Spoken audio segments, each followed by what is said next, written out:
كما باركت على إبراهيم وعلى آل إبراهيم إنك حميد مجيد. بلغ العلا بكماله كشف الدجى بجماله حسنت جميع خصاله.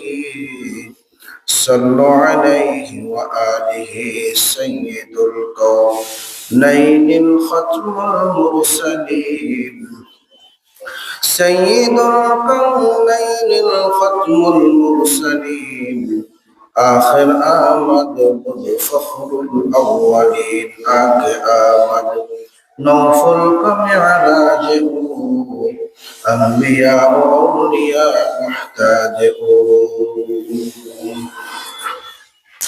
আলহামদুলিল্লাহ, আল্লাহ রাব্বুল আলামিনের আলিশান দরবারে কালিমত শুকর আদায় করি যে মহান রব্বুল আলামিন অত্যন্ত ভালোবেসে মহাব্বত করে হাজারো মানুষের মধ্য থেকে যাচাই বাছাই করে নির্বাচিত করে আল্লাহ তাআলার ঘরে আসার বসার পবিত্র জুমার দিন, গুনাহ মাফের দিন, দোয়া কবুলের দিন, পবিত্রময় দিনে, পবিত্রময় জায়গায়, পবিত্রময় মজলিসে সব থেকে শ্রেষ্ঠতম ইবাদত পালনার্থে আল্লাহ তাআলার ঘরে হাজিরা দেওয়ার মতো যোগ্যতা তৌফিক দান করেছেন।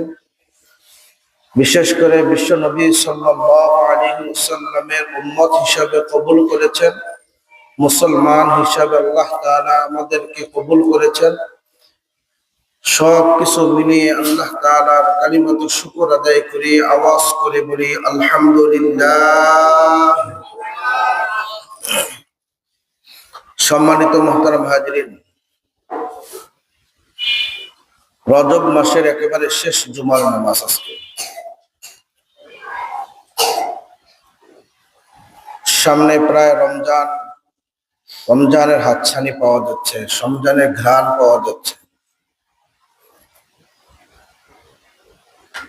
আজকে 26তম রজব। এরকমের দিনই 27শে রজবে আল্লাহ রাসূল সাল্লাল্লাহু আলাইহি ওয়াসাল্লাম আজ থেকে প্রায় 1450 বছর পূর্বে আল্লাহ তাআলার ডাকে সাড়া দিয়ে আল্লাহ তাআলার মেহমান হয়ে পুরা পৃথিবী ভ্রমণ করে বাইতুল মুকদ্দাস থেকে আল্লাহ রাব্বুল আলামিনের ঘরে বাইতুল ইজ্জত পার হয়ে আল্লাহ তাআলার স্থান